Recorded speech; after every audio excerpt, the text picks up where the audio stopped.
Hi, welcome to the Amp Hour. I'm Dave Jones from the EEV blog. And I'm Chris Gamble from Chris Gamble's Analog Life. How you doing, Chris? I'm great, Dave. Welcome back. It's good to hear from you again. Thank you very much. Yes, I'm back here in Australia. I'm back here in the study. And last time I recorded a show, it was in a hotel room in Anaheim, California. Yeah, it's a bit of a difference, huh? Yeah, I had the arduous 14-hour flight back here. It's that's horrible. Yeah, it's not pretty, but I did have the new A380 Airbus, which is much nicer than the nice. 747. The old, yeah. I don't know. 747s are pretty nice too. I mean, with those high ceilings, and I mean, flying's never fun. I mean, I'm guessing you probably didn't fly first class, but I didn't fly first or business. no, cattle class all the way. That's right. Yeah. Well, better than the cargo bay.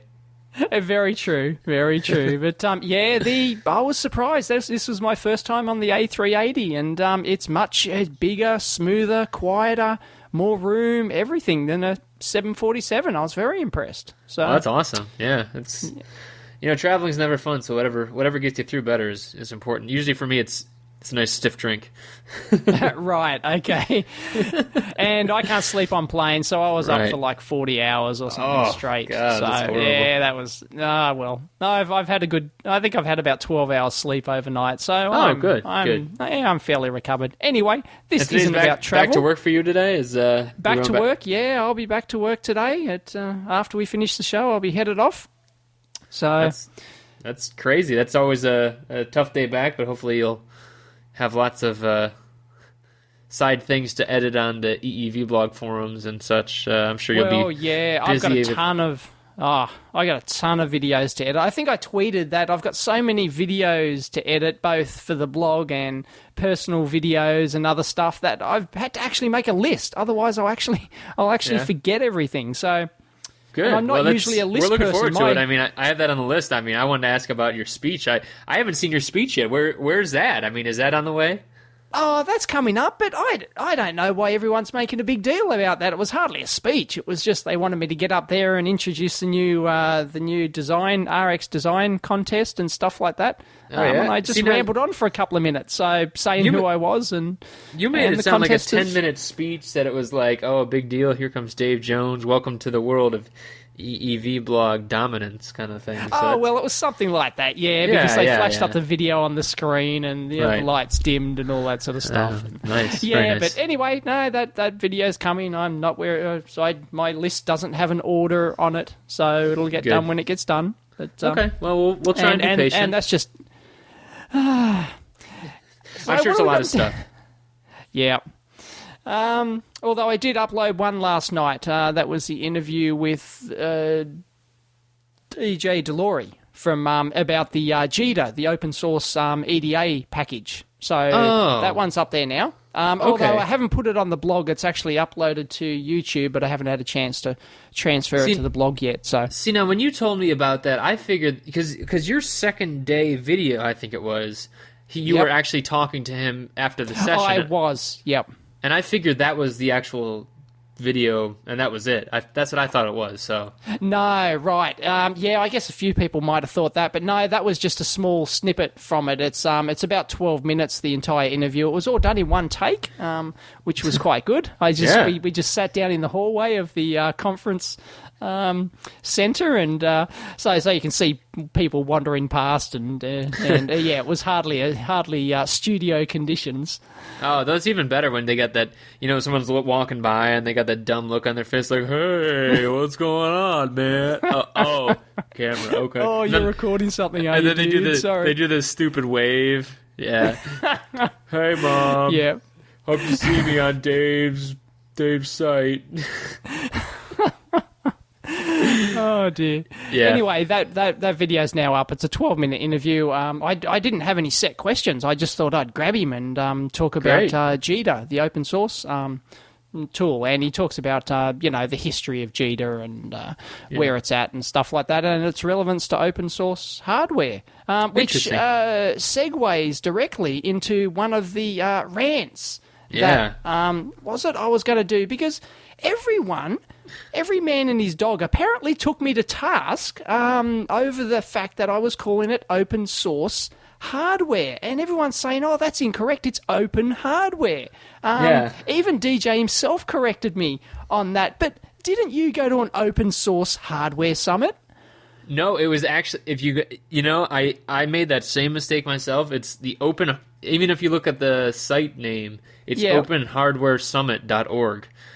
But it's got open source. Yeah, but it's got open source hardware summit plastered everywhere over the site. It's got it seems to mix the two. Yeah, it seems like it does. Whatever. Yeah, right. Okay, it's not a big deal, right? No, so I'm making. No, I think you're right to call it out and say this is ridiculous. But I mean, I don't really care. I mean, whatever. I mean, that's like saying, oh no, it's not like around here in Ohio, right? Yep. There's the big state university. It's like a big football team. They call it, it's Ohio State University, right? It's in Columbus, Ohio. But people make this huge deal about calling it the Ohio State University. I catch that. I catch that all the time, and I'm like, who cares? What are you talking about? It doesn't matter. I mean, but to some people it matters. So you know what? Those people can have their V, and other people can have their subtracted source, and we'll have the Open Hardware Summit or the Open Hardware and the Ohio State. And you know what? I'm just going to go on with my life, and I will say whatever the hell I want to anyways. Excellent. Well done. Yeah, starting to get my attitude then. I was going to say, I've learned very well from you, Dave. I mean, because I get taken to task a dozen times a week over the way I pronounce something or even spelling on the site. And, I mention something that's not quite 100% correct, or I say AC current and everyone goes, oh, it's not AC current, it's just AC, and, all that sort of rubbish. And I know. It's it's almost the best thing to do at that point is to develop some, and I've learned this from my significant other as well, is to just develop a look on your face, and then someone's going to be like, they'll be like, no, it's AC, and then you give them that look, and then they'll be like, whatever. Right, yep. Yeah. And that really is the best method, I think. I mean, I've learned pretty well, so. Yeah, absolutely. I've learned to just laugh at everyone who critiques the just the silly aspects of my blog and stuff like that. So, But anyway, there were quite a few people who pointed it out, so I thought I'd mention it. And considering that it's a new sort of, it's not new, because here's another rant, right? Everyone craps on about this open hardware business. Jesus, I've been doing open hardware for 20 years. So has DJ Delory. So has anyone else who's ever published anything in a magazine or something like that. So anyway, I think I've ranted on that before, but people think it's all new and everything, this open hardware thing. It's only new from a point of view that, they started up this license, thing. Right. So, yeah. Anyway, so it's fairly new, but yeah, it's like a branding thing, right? And all that crap from it's like the Element 14 and everybody else, and marketing is such a big deal these days. And it's like, okay, I understand you want to have a consistent message. That's cool, whatever. But from a perspective of, if you're talking to another engineer, or if you're talking to someone that cares about what you're doing instead of what you're saying, then who gives a crap? Eventually you're going to figure it out. So, any smart engineer is going to figure it out, whether you call something a mil or a millimeter or a puff instead of a picofarad. They're going to get it. There's no one correct way to pronounce things and do things. So, yeah, I don't know. Yeah. I get what you're saying. Yeah. And if nothing else, they're going to clarify it. So that's the important thing. Yeah. So you did mention the Element 14 thing. Should we talk about Element 14? We probably should. I don't think so. I don't really have anything else. I mean, if you have something else to say about them, you can. I don't want to sound contrarian, but I don't know. I'm over them. Right. And anyway, if people aren't aware, Farnell just this week, or this last week, have just announced that they're rebranding themselves Element 14. They're ditching Farnells. Now, I'm not sure if this is worldwide. I haven't actually fully checked the details, but I believe it would be. Now, you said the announcement was yesterday, right? I mean, I thought we had talked. I think the problem is I'm confusing because you and I predicted that. We did predict it. Yeah, that's right. And then I tweeted last week because I got some inside info that yes, that was definitely true and it was happening. So I tweeted that. Yeah. And it turns out that yes, it's true. I've got the official email and everything from them, but I got the email from Farnell's Australia because I'm on the Australia list. So yes. It's definitely happening in Australia. I'm pretty sure it's happening worldwide. There's no reason why they're just doing it in Australia. But anyway, Farnell's are changing their name to Element 14 to consistently brand themselves across the entire, market space of not only their company, but now their Element 14 blog, which they've had for like a year or something like that. So I don't know, how long's Element 14 been going? I can't say it's been more than a year and a half, I don't think. So. Yeah, it certainly isn't much. But anyway, my opinion of it is I can understand it from the marketing point of view and having a consistent thing. But once again, the engineers understand that you can have different branding for your online community space and different branding for the company. So, and considering that they're marketing exclusively to engineers, well, I can pretty much assure them that we don't give a shit. So really, I think you're just wasting your effort because they've probably got marketing people in there and directors who are so used to, that's what they do in consumer companies. You've got to have a consistent brand, but you're not. You're an engineering company selling engineering parts to people, and we just don't care. So it's just a waste of time and effort. I wish they would put their efforts into like changing their colors because already that's the only really offensive thing to me, the orange and green and blue. Oh, right. Okay, I'm not fussed over the colours. The colours really don't. It just doesn't. It's not my palette. I gotta say, it's not my palette. Anyways, right. Okay. Well, yeah, fair enough. Let's move on. Let's get some shout-outs here. We actually had some shout-outs that we wanted. So, Jack Gansel.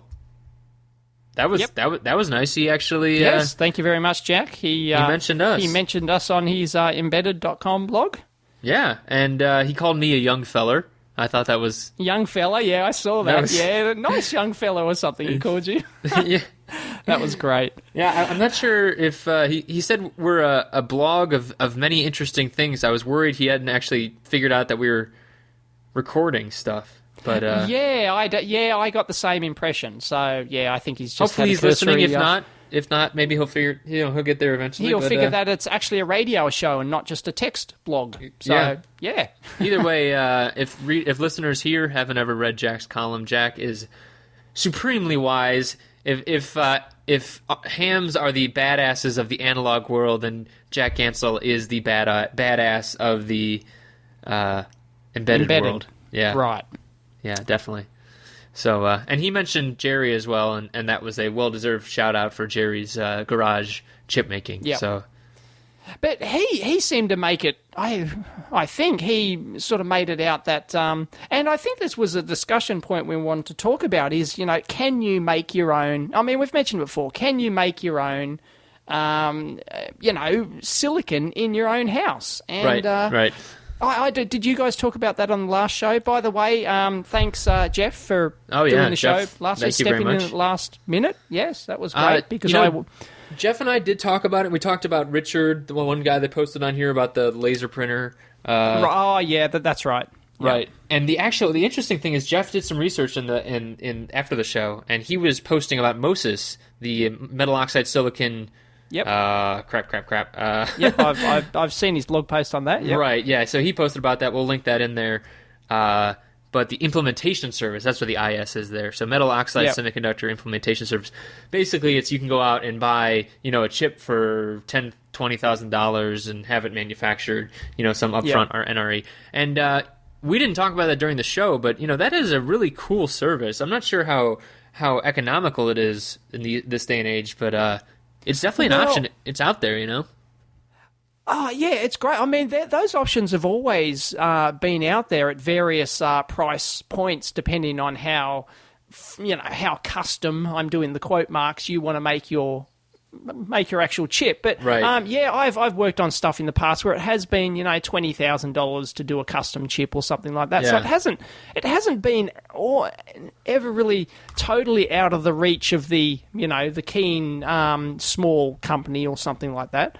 But is it worthwhile? Well, you would have to have something extremely niche to make it worthwhile. In terms of you had to make something so small that you couldn't do it with individual devices. So I know that Jeff talked about on the previous blog that you can get better performance on a single silicon for, say, RF stuff than you can on, just using discrete components on a board and things like that. But, you would have to have something very specific to warrant going to a custom ASIC in any way, shape, or form. So, I just don't see why anyone would have to these days. Right. The thing, there's two things that I really got from the Moses thing, and it's a really cool service, and I know that a lot of it caters to like students that are working on their designs and stuff too, which is a very good thing. The two things that I would think about are, aside from the niche nature of a chip, that you need to be able, you need to have something that's very specific to your process, right? But also, I think you need volume. Like in any kind of manufacturing situation, you're really going to get the price breaks when you start making 10,000 chips, or, most chips are many, many orders of magnitude above that. So, 10,000 is good. A million is much better. So that would be the first thing. The second thing would be, if you actually, if you and I, Dave, decided tomorrow we wanted to make some ASIC, we probably wouldn't have we could buy the manufacturing capability. The thing that we wouldn't have is the software capability in order to design that chip, because this isn't sketching it out on some piece of graph paper. This is actually using a Cadence or a Mentor kind of software that is very integrated with the fab itself and is easily translatable into their already designed processes. So, when you have if you really have, you think about like a batch PCB or anyone else like that, the DRC files that are used to make an actual PCB, so design rule chain, I'm not sure what the C is on that. Checking. Okay, so DRC is the type of file you give to a PCB fab, right? And it's a Gerber. Gerber. The actual DRC is a process which you do on the Gerbers before you send them away. But anyway, that's right. Thank you. So you send someone the Gerber, which is the actual design file, and then they're going to take that, and they have a very well-defined process, and that's how they make it so cheap in the first place, right? Yep. And from taking the Gerber to the output, and that's why it's so cheap. The same thing happens in a fab where they're going to have a very well-defined process from going from a Mentor kind of software all the way out to a finished chip. So if you don't have that stuff, and that stuff's not cheap, if you don't have that stuff, you're gonna up a creek without a paddle kind of thing. So exactly, and it varies vendor to vendor as well. It depends on who you go to. They've got different manufacturing processes and ways to do things. Whereas down at the dumbass board level, right? Anyone, you can send that same Gerber file to any fab in the world, and they're just going to make it easily for you. It's it's not very. There are some aspects that are process specific to an individual lab, but for most designs, you really don't have to worry about that. So you send them the Gerbers and you get your board back. It's as simple as that. Whereas a custom chip, it's it's a totally different ball game. It's orders of magnitude complex above that and specific to that particular fab and their process techniques and God. Anyway, we won't even go into it. The details are. And maybe someday, who knows, that it might get standard enough that it's very similar to a Gerber file going to a board house and designing it out, where you have a standard format, and maybe there's even an open source tool eventually like JITA for chips that ends up making a final implementation of a chip. But right now, that just doesn't exist. So, I believe there are quite a few open source tools available for chip level design. Really? Don't quote me on that. I've never used them, but I have heard somewhere that is the case. But how relevant they are to any particular fab is, I don't know that. I don't actually know the details. But, I don't think that we'll ever get to that level, because there will ultimately be a trade-off, that simplistic, generic level that all fabs, will accept the same information and all that sort of stuff, because there's just too many process differences. You probably could get to that point to make it more generic, but then you start to compromise the performance that you can extract from that particular foundry or something like that. Right. So, I just don't see the point. So, and back to the original thing we were talking about, which is Jerry's. She made a FET in her house with chemical processes and silicon and the whole works, and she actually manufactured her own FET, which is very cool. But is it useful and practical? Well, no, of course not. And it never will be. So, really, it's just a neat, fun thing to do. So. And I think where Jack's article, he sort of thought, oh, look, people are starting to, what's next? Somebody's going to make their own, 6502 processor in their basement. It's just, come on. Right. I think we've mentioned this before. It's just not going to happen at any practical level. So anyway, that's my prediction, and I'm sticking with it. All right, and you are welcome to it. Another shout-out we had was for Dean Kaman, actually, the creator of the Segway personal transporter, and what else did he do? He did a couple medical devices, like a wheelchair that can raise people up that are handicapped up to eye level, and insulin injection pump. Anyways, he has a show now called The Dean of Invention on Discovery. So cool. It's definitely nerdy and awesome, and I'm not sure about Dean as a he's awesome. Like, he started first. I mean, like, the dude, he has his own island called North Dumpling or something like that. I mean, awesome. Like, this guy is like uber nerd, but like, I'm not sure about him as a show. We'll see. I mean, you can watch it online, at least the first episode. So definitely check it out. Right. See what you think about it if you're out there listening, and let us know. But I like it so far. I think it's cool. They were focusing on biometric stuff. So. Okay, I haven't actually seen it yet. I've been to the website, so I'll definitely have to check that out. Yeah. And finally, for shout-outs, we were added to the podcast bunker, so thanks to the owners for that. But yes, it's always good to be linked somewhere. So yeah, and as a reminder to all listeners, if you put the Amp Hour logo on your site, we will definitely mention it on the show. So please be sure to add it to your site, and don't be afraid to add. Don't be afraid to put your stuff online and get a website going for your own personal projects. It's always a good idea. Absolutely. Yeah. Now, we had a link to which we'll have to put up. I'm not sure if it's carryover from a previous show. I don't think you mentioned it, where these guys go up and they climb up these transmitter towers, and they repair these transmitter towers. Have you seen that? I have. The video for that, it's just crazy. Unreal. It is unreal.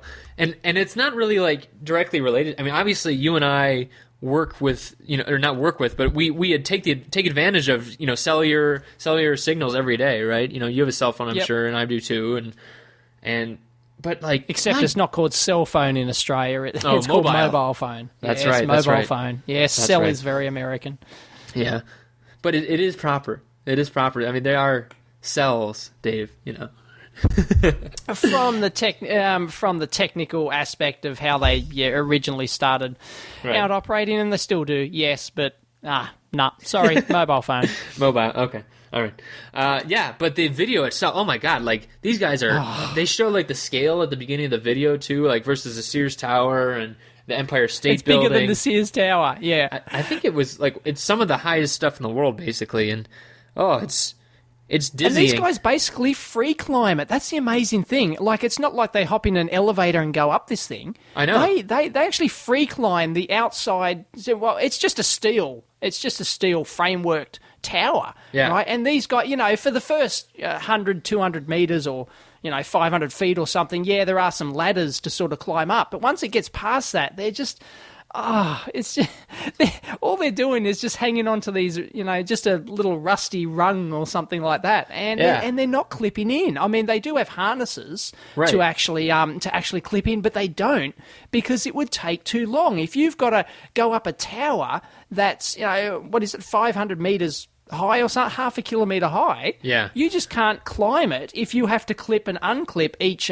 metre or each, 6 foot or something like that. Right. You would just never get up there because they've got to climb up there in a day and fix the problem and come back down. And right. And they mentioned in the video, too, about the weather, like they see clouds rolling in or something like that. Yeah. And you can see clouds for, 18 miles or whatever that would be in kilometers, like 30 miles coming, or 30 kilometers coming out, right? And, my God, like it's just amazing. You don't think about it. It's just one of those things that's there, and we don't think about it. But there are people up there, and they are risking their lives. And the crazy thing is, I would have, if I was ever ballsy enough to get my butt up there and fix something like that, I would at the very least have a parachute on.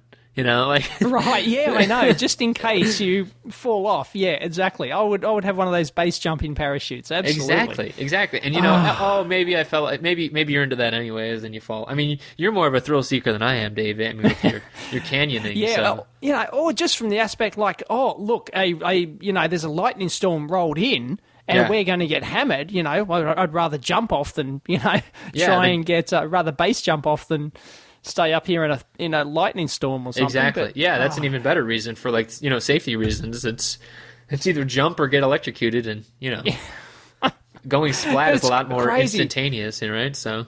Yeah, I've been up, not these towers, but I've been up some RF microwave towers. And, and you get up there and you climb up and they sway. These things in the wind. Like, you get up the top and they sway like, meters side to side. And if you're, I'm not someone who gets seasick or something like that, but I can imagine that if you're one of those people who's prone to motion sickness. That's me. Gee, really? Okay, you go up there and it literally swings just meters side to side. Wow. So I'm not sure how far these big ones, the really half a kilometre high ones, sway from side to side. But, man, it was bad enough on the one I've climbed up. So, yeah. It was, My hats off to these guys. Definitely. And definitely, if you're, go check out the video. It's awesome to watch, and it'll give you a respect for those guys for sure.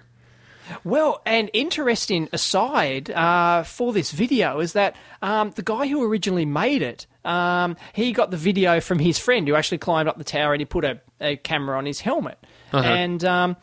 And he got permission from the guy to post it, I think, something like that. And then he put it up on YouTube, and then it went viral. It went, within a day or something. It had, 1 million views or something like that. And then the guy got fired? Who did the video got hammered by his company because it looked like it was all unsafe and everything, and so he tried. So they took it down. The guy, he asked his friend to take it down instantly, and he did, but it had already been copied and spread virally within a day. And now, so all those copies up there now that you see and we'll link to is a bootleg copy of this video. And that just goes to show the viral power. Once you put something on the internet, it's, it can really be out there forever. So you can't just pull it back. It's crazy. And that is the danger to Dave making video blogs. Oh, yes. Yeah. That's why you've got to adopt the attitude of, I don't give a toss. Publish and be damned, I always say. So. Well, speaking of not giving a toss and danger, what about this 500 kilovolt? Did you check out that link at all? I've had a look at that. Yeah, high voltage generators. There's a lot of people out there who are into this sort of shit, and it's unreal. It's crazy. It's actually from 2001. So there's this video, and basically it's this guy, or no, it's not a video. I'm sorry, it's a site. This guy took a transformer, a power line transformer. So it was from the U.S. He got it in a scrapyard. Went from, I think, line voltage, so 200 kilovolts. It was probably stepped down by that point, maybe 10 kilovolts. Stepped down to standard 120 or 240, whatever it was. Yeah. If it was US, it was probably 120. And basically, he used it in the opposite direction. So, transformers work in both directions. Yep. And he was stepping up voltage now. So he was taking power out of a standard wall socket and now stepping it up to hundreds of thousands of volts, basically. And then he put it through, I've forgotten what there's a certain type of multiplier there. And basically this guy was using voltage multiplier. What was it?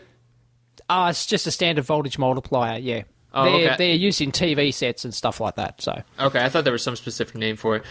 Basically, I think there is, but I forget it. Yeah, this guy was a Marx generator, it's called, and he was using it to disaggregate rocks. So the voltage was so high it actually separates the the different minerals out from rocks. And it's just that's insane. It's unreal. 500 kilovolts. That's like 500,000 volts. You would die instantly. And so definitely check out his site. I mean, it's awesome. Well, there's so many sites out there. There's so many YouTube channels dedicated to high voltage, high energy Tesla stuff. It's all the rage. Every man and his dog's doing all this Tesla type stuff. Real high voltage, high energy. Can crushing, is a big thing, and coin crushing and all that sort of stuff. They get this big, pump a ridiculous amount of energy into coils, and you can just do some real scary things. So right. Well, microvolts are boring. They're hard to measure and hard to source, but they're boring. I'm a micro power guy. I'm not a big power guy. Everyone goes, "Well, why don't I do shows on Tesla coils and stuff like that?" Well, I'm not into it. I know. I'm a micro power guy. I love my nanoamps and picoamps. And, exactly. Me too, man. It's much harder. I don't know. You can't hand wire inductor for for picoamps, or you know what I mean. It's just a different kettle of fish. Whereas all the Tesla coil is just big grunty, wind in your garage kind of gear, and I mean, it's still impressive. Scrapyard and stuff like that. It's very impressive. Yeah, it has to be. It's so big and massive and energetic, but. No pun intended. It's hard going. It's hard going both directions, basically. But Dave and I trend towards the small measure, the small source kind of stuff. So yeah, I've always said it. Anything over 12 volts DC scares the shit out of me. Me too. I don't like working on mains. Stuff I don't know, and let alone anything above that. Real high power stuff. Just never been into it. My entire life, I've always. Yep. Don't know why. It's just one of those things. I have a cautionary tale for our listeners out there. I was working on the sub panel in my house, and I bought a house 2 years ago, and very inexperienced with line cycle power stuff. I to the point, and it's like you get all the way through university and you study all this stuff, but you're studying kind of non-related stuff. If you were going to be an electrician, perhaps, then maybe you'd study it, but it's just something you don't think about. And it is very common sense in the end. It really is, but I didn't think about it. Anyways, so I'm working on my sub panel. I have it open. I had installed a circuit breaker on my panel. Yeah. And I was messing around with it, went off to do something else, came back.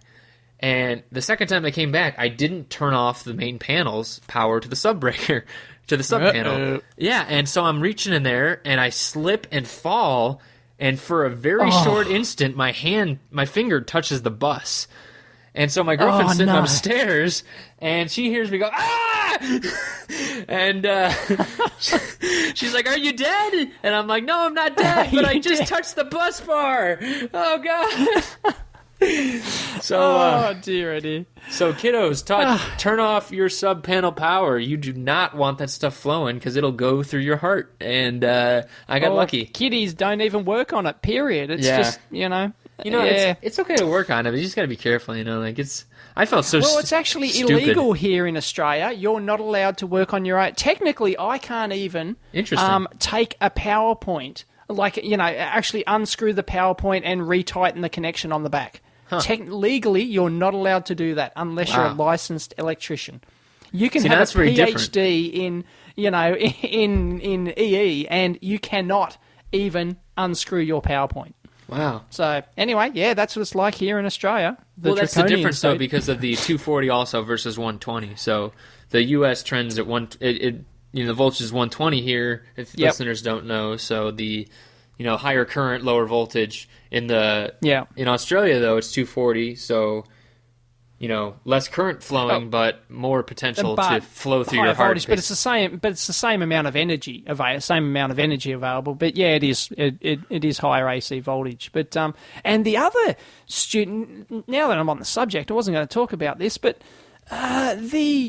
to become an electrician here in Australia, like to actually get your license to do this, you used to be able to just sit the exam, and if you passed it, you got your license, and that's how. And I'm actually regretting that I didn't do that 20 years ago. But now the laws are such that you could go, you could have your degree, your master's, your PhD, whatever in electronics engineering or anything like that, and you cannot become an electrician. You cannot get your electrician's license to get it.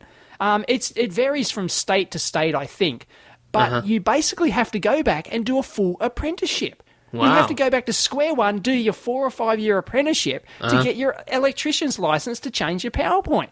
Wow. That's how crazy it is. Yeah, so I don't know if people in other countries can tell us what your particular laws are, but yeah, it was here. I think Silicon Chip magazine tried to get it changed. They had this huge petition thing a couple of years ago, and they tried to lobby the government to change the laws or something like that. I don't know what actually happened to that, but yeah, pretty draconian stuff. That's interesting because another thing I had on here is about the Mike Rowe, the guy. Have you ever seen Dirty Jobs, that show?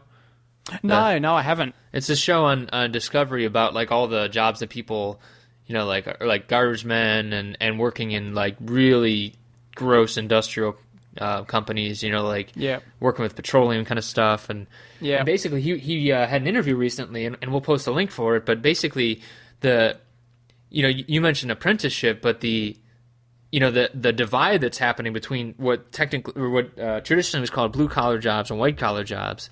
And it's interesting because he states it as there's too much focus on white collar jobs, and it's like almost people are looking down on blue collar jobs. But like you said, Dave, you really have to go through it. Like if you're doing a traditional blue collar job like an electrician, right? There is some rigorous standards still, like doing the apprenticeship and sitting that exam and everything like that, and for good reason too. And like it's important that people understand that not only is it difficult, but it's important that people do that stuff too. I mean, like, and that's why they get paid well too. So it's absolutely. I mean, it's there is a big focus on white collar jobs, and really an electrician, for example, is in Australia. I'm not sure whether or not it's the same in other countries, but it is deemed to be a blue collar. It's a low level, blue collar job, and skilled trade, right? It's a skilled trade, right. It's one of those skilled trade things, and trade is looked down upon. Right.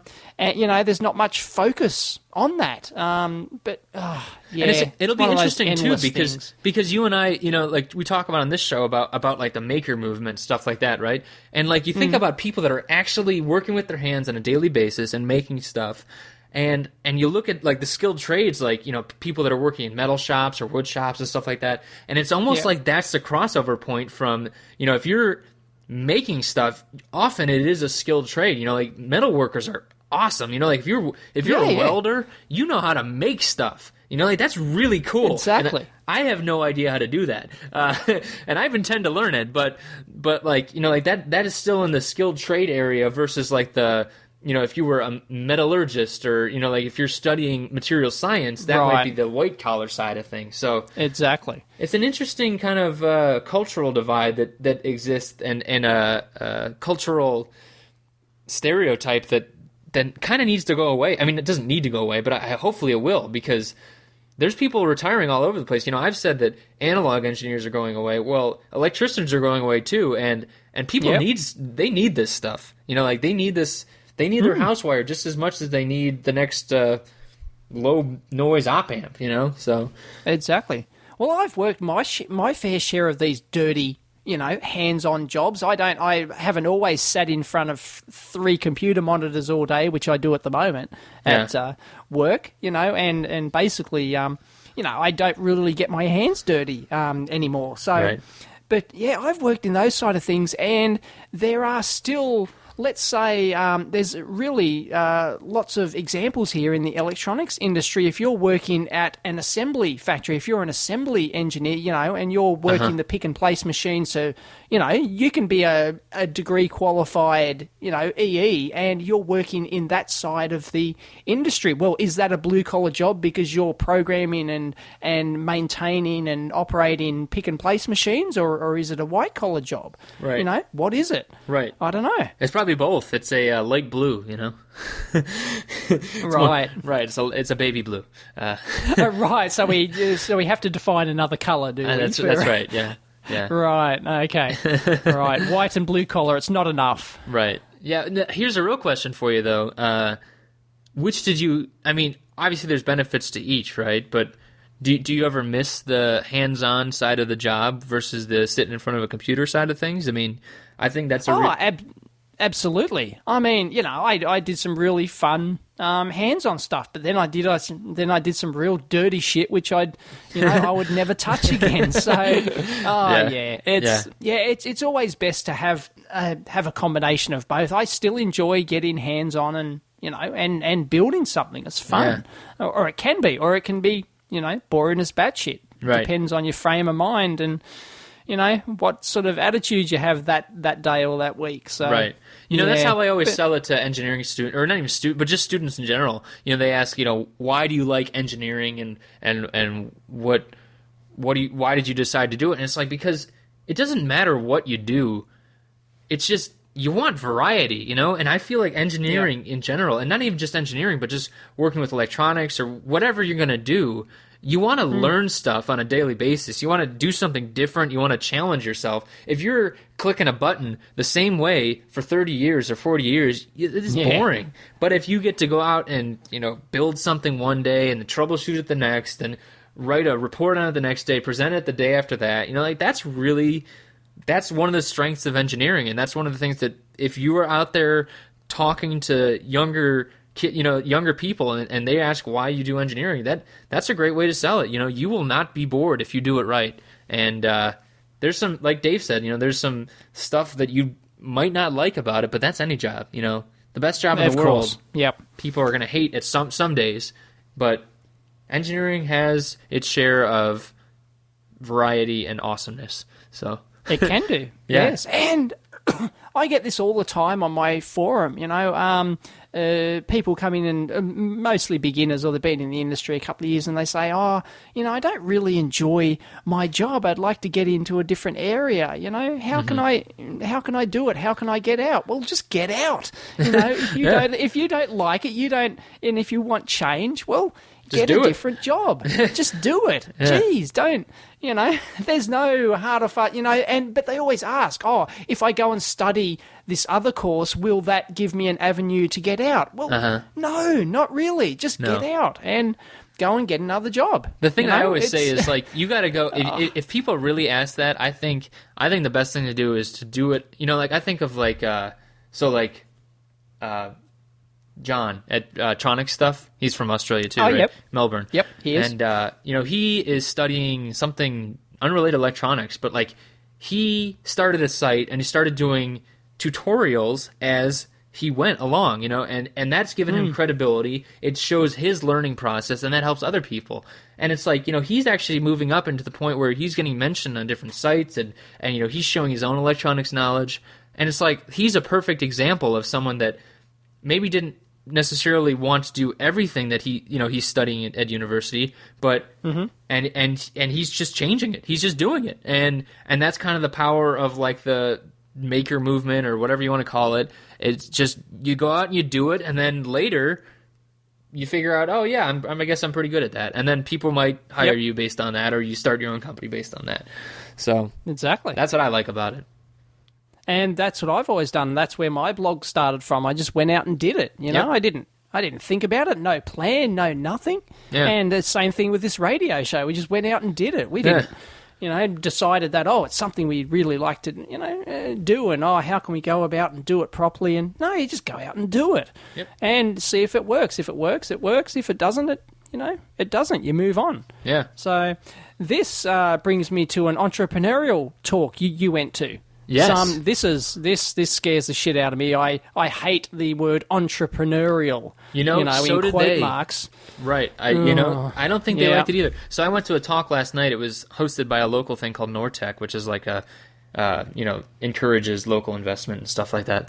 But Dr. Zurbuchen from University of Michigan, and I hear people talk about Michigan. Have you ever heard of University of Michigan? Yes, I've heard of it, but another thing that scares me is, once again, it's an academic talking about entrepreneurial stuff. That scares me even more. Right. Anyway, go on. And that was the same stuff, and I have the notes I took from it yesterday sitting right here, and that was one of the things I was worried about. How do you go about doing that? And, people talk about passion, but like you could just hear it in this guy's voice, just like he gives a crap, like he really wants people to learn this stuff. And here's the best part. This is the part that really struck me. They came and they talked to students at their school, and they sat them down and they said, well, what do you guys want from us? They didn't actually say anything about this, and they said, we want to know how to start businesses, because people in Generation Y or younger generation, whatever the hell you want to call it, they want to control their destiny. They don't want to work for big companies. Some of them do, and that's okay too. Yep. But they want to control their own destiny, in whatever direction that goes. Like it might mean failure, but regardless, working for yourself or working, in a small company is a big deal. And so they came to this session, whenever it was, and they said, look, we want an entrepreneurial type center. And so they started it. And Dr. Zabukin was one of the big ones that kind of helped get it off the ground, and it's done pretty well apparently. So okay, so it's like a school program, is it? It is. And it's part incubator and it's part classes. So they'll actually teach classes. And so I actually asked a question, how do you actually teach this stuff? What do you think about like starting a business?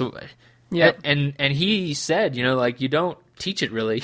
You kind of do it. You just encourage it. That's right. Right. I was going to say that. You can't teach it. You just go out and do it, and you learn from your mistakes, and you learn what works and what doesn't. Right. Because every single company and person is going to operate differently. There's no hard and fast rules. That's why you can't teach it. Right, and that's the best part about it, right? There's too many variables. You might get it completely right the first time, or you might fall flat on your face the first time.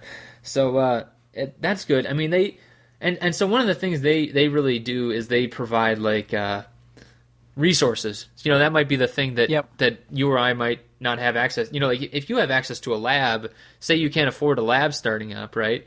But you have school property and the permission to use it. Well, that's a big starting point. You might be able to start an electronic company starting out of there. Now, people have done it otherwise, but or legal advice, or even just a place to work. So I think that's a lot of what they really provide to their students, and then just kind of encouragement and mentorship, and it's just kind of a concentrated area. So I've heard about a couple other programs, but this is the one that was most in my face, and I really loved it. I mean, I was just knocked flat by the talk last night, so it was awesome. Cool. Anything that encourages gets my thumbs up. Anything that tries to teach something gets my thumbs down, really, because you can't. You get a lot of academics, or you get a lot of people who have written a book, how to be successful, how to make $1 million in a year, and all that sort of bullshit. It's just exactly.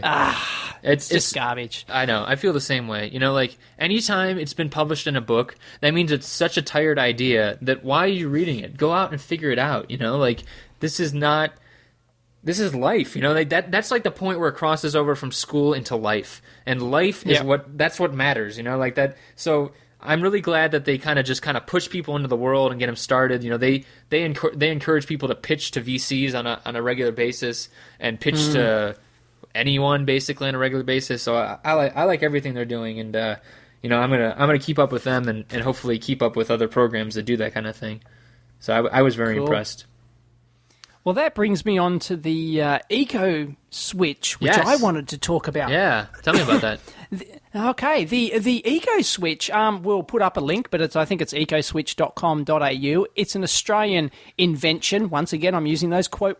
I'm holding up the quote marks on radio here. It works really well. Right. It's basically all it is a mains cord It's a mains cable with a switch on the end of it, and that's it. Okay?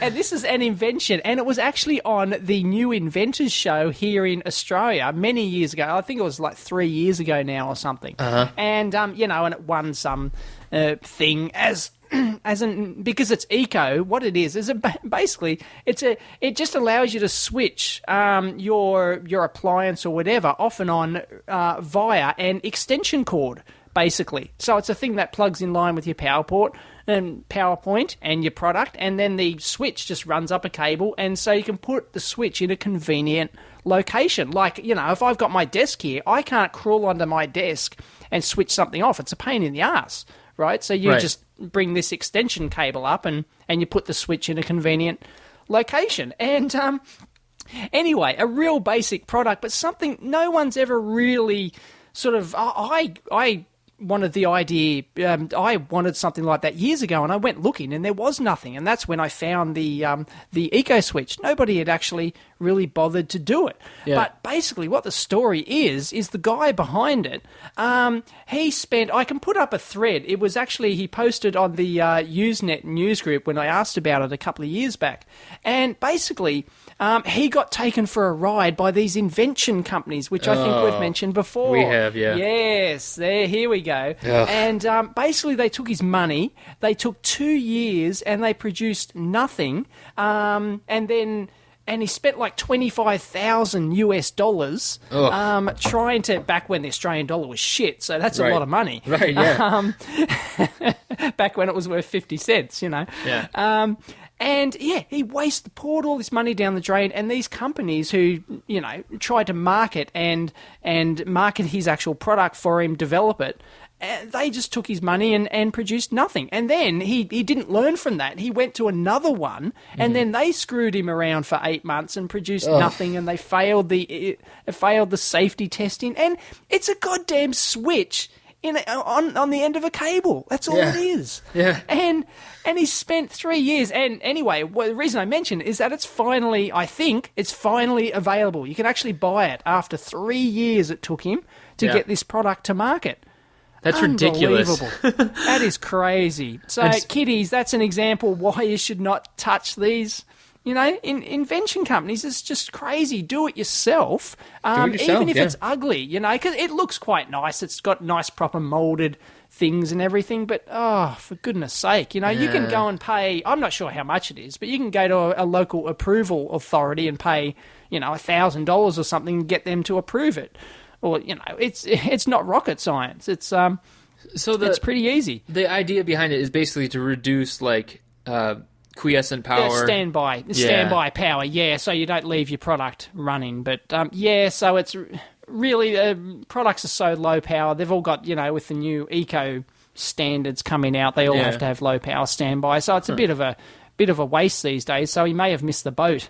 On that. But it's still handy. I mean, I've got some RF versions of this, where you plug in like a PowerPoint and you've got a little remote control and you can sit that on your desk and you can turn things on your desk off and on. Via RF remote. And it's an okay solution, but it draws static power as well. So what do you do? When you aggregate it over a long time, that vampire power really starts to add up. So it all adds up and stuff like that. But so anyway, it's just an interesting example of how it is the most basic product I've ever seen. A switch on the end of a cable, and it took him 3 years to get that to market. Yeah, that's unfortunate, really.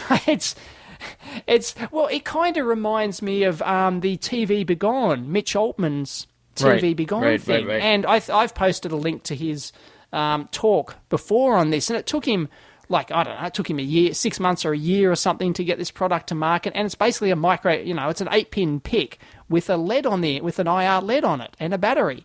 And that's it. And it took him, what was it, $20,000, $30,000? It was a lot of money. I remember that. It was a lot of money because he did all custom tooling and he went, he wanted to do it right. And, well, you don't have to do something right. Just get it to market. That's right. Near enough is good enough.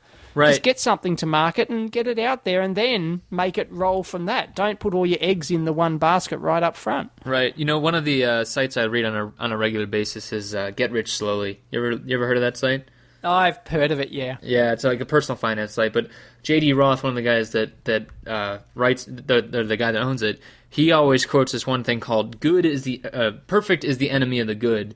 Basically, that if you spend all your time trying to get it perfect or trying to get it completely approved, in this case, you're going to have so many diminishing returns on your investment that you're never going to get it out there. So just get it out there. Both time and money investment. Yeah, exactly. Yeah, just get it out there. Sell it out of your trunk. Like sell it at a electronics show. Sell it at a maker fair. Who cares? And then use that money to keep going on. So exactly. Yeah, and that'll help you vet your product too. If you sell it at a maker fair, that if the EcoSwitch is a piece of crap, no one's going to buy it, and you're going to figure out real fast that maybe I should think about this. So. That's good feedback as well. Absolutely. Now you wanted to talk. You wanted to talk about Chinese companies. We have three different items on here about China, and I hate that we saved it so long, but I'm sure this could carry over for the next 4 weeks. I'm sure it could. Anyway, let's get into it. We've got about 10 minutes left, I think. Yeah. Well, you mentioned about the rare earth supply, and I mentioned about basically it's a U.S.-China thing, at least. I'm not sure how Australia fits into it, or Europe, or other people, but... yeah, we're usually pretty insignificant. It's just a big rattling of the saber right now, and it's starting to kind of shake me up a little bit as like a consumer and a citizen and whatever else. We've gotten, speaking of feedback, we've gotten numerous mentions on that survey we did that basically you guys don't want to hear about politics, and I don't want to sound politicky here because it's I don't think there's a right or wrong, there's but in terms of like international trade, there's if you're living in the US, if you're not living in China is a threat, and if you're living in China, then the US is a threat, or Australia is a threat, and so it's a big deal. And basically in the U.S., they're starting to... U.S. and Japan are both starting to take actions against China. The U.S. is talking... They introduced a bill in the U.S. politics, basically, to really force them to move their currency around and, basically disadvantage China against the U.S. And in China, they're responding by saying, all those rare earth elements that you use in your hard drives and your tantalum capacitors and all that stuff. Well, we own 90% of that stuff. So I think you might, and not to mention all the stuff we make for your stores and stuff like that. And so there's all this international stuff, and it's kind of just brewing in the background, but it's going to get really big soon, I think. I don't know, maybe not. I think it is. And the interesting point with the rare earth magnet supply, like China don't actually own, 98% of the world's supply of this stuff. I thought they did. It's actually very common. I think I can put up a link to it somewhere. Oh, okay, definitely. And they don't actually, you would think from reading all the stories that they actually have all the world's supply of it, and it's only found in China and nowhere else. So no, apparently that's not the case. It's common as mud, but China have already the infrastructure in place to extract it cheaply and stuff like that. So the supply, it's all about the cheap supply. It's not about the actual supply of it. It's all about the cheap economic supply. And it's probably not easy to get out of or it's probably not healthy to get out of the ground either, I'm sure. So that probably doesn't help either. Yeah, something like that. There's probably issues involved there. But so they don't have a monopoly in terms of the amount of the stuff. It's just, once again, it's politics and money. Right, and we talked about that earlier, about how Afghanistan has tons of mineral deposits, $1 trillion of awesome mineral deposits, but I'm not going there. I don't know about you, Dave, but I'm not touching that stuff. I'll pay $2 extra for a tantalum capacitor if I don't have to go to sounds good to me. Yeah. I don't know. So we'll see what I guess there isn't as much stuff to talk about as I thought there would be, but it sucks because it's like a brother and a sister, like just like arguing and like like slapping each other back and forth. You're like, oh, well, he hit me, and she pulled my hair, and it's kind of like that, right? In the end, they both are still related. They're still intertwined. They still love each other. Like China loves the U.S. because they buy all their crap, right? And the U.S. loves China because they give them all their money for the debt. So whatever happens, they're still brother and sister. And Thomas Friedman from the New York Times has written about, he doesn't think that stuff he doesn't think anything will ever happen. And you hear a lot of like saber rattling and political posturing because of like election year stuff, blah, blah, blah, blah, blah. Yeah. So hopefully nothing does, but it still shakes me up personally to hear about that stuff, because I think about it from a personal perspective and a electronics perspective, and I get a little frightened.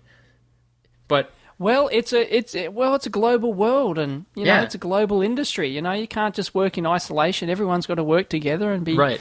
I think short term be excellent to one another. Right, exactly. And short term, I think the U.S. should focus on something completely different, other than supply and money and everything else.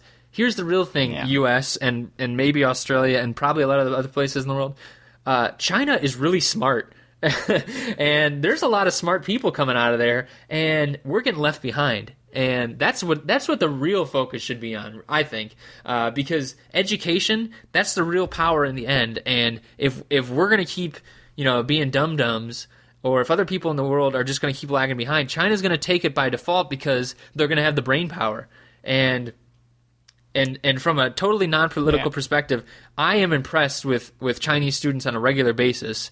And if the U.S. can't, or Australia can't, or India can't, or anyone else can't raise to that same level, then they're screwed anyways. So that's all I have to say. I guess that's a bit of a rant, right.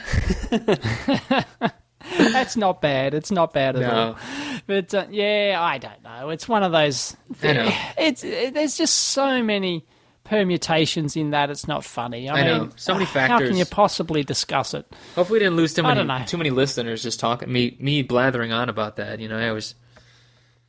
I get fired up. China. Well, that's all we ever talk about on here, isn't it? China and open source. Is that is that pretty much it? Yeah. Right. Maybe we can try and have a Chinese and open source free blog for the next one. What do you think?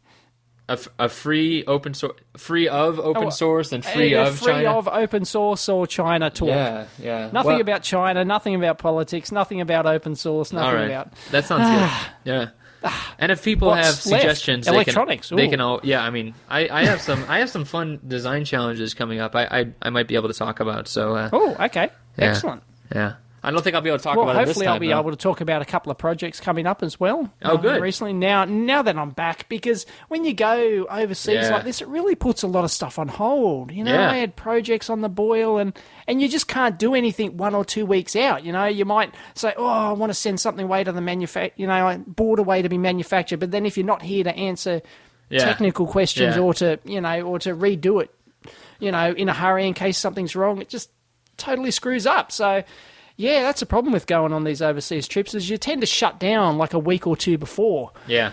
And in terms of, stuff you're working on, because I better not do anything this week because I'm about to leave. And Yeah. So now that I'm back into things, and hopefully, well, I've only been back for a day, but anyway, I'm huge sure backlog of stuff I've got to work on. Yeah. Well, I'm looking forward to your videos for sure. I can't wait to see some of those. Jeff and I talked about that. As always with my videos, people don't get too excited, because I think they're not that great, and everyone expects them to be wonderful, and I put so much work into it. I don't, and I put the minimum amount of effort possible. I'm sorry, and there's just like my tour of Apex Electronics I did. Right. I haven't edited that one yet, but we had no time at all to go there and just wander through, and everyone. I'm sure everyone, when the video goes up, everyone will go, "Oh, why didn't you look in all the drawers?" Well, if I did that, it would, the video would be 2 hours long, and. So I don't worry about that. I think engineers they understand that it's more about the content in the end than the you don't need to be super detailed. We want to just get the gist of it. We want to see the big piles of junk. not necessarily what's That's in the cool. piles. Well, there's good piles of junk there that I show off, so that's good. So hopefully everyone will be happy with that. But I can't wait. Yeah, trust me, I am my own biggest critic. I'm sure. When it comes to the blog, and I can assure you, every time you think. You complain about something. Well, I complain to myself every day that I didn't get it right, or I didn't, I should have done that better. I should have explained it better. And I'm sure you're probably doing the same thing with the amp hour, right? You're maybe learning the same thing that you go, that was okay. But, yeah. I wish I talked about that, or wish I'd mentioned this. And, Yep. That's just the. Yep. It's part That's of the way the cookie process. crumbles with the blog. Yeah, it's all part of the live process, because we record this thing live. There's no editing, so it's just one continuous rant for an hour. Right. I'm sure this week I'll be like, I shouldn't have brought up China. Right. And I'm sure I'll also be like, wow, I shouldn't have talked so much. I think we're about 5 minutes over already. So. I think we're over, so we'll call it quits. Yeah. Can't wait awesome. Well, next week, Dave, we'll talk again. All right, we will do. Thanks for listening, everyone. Catch you later. Soon.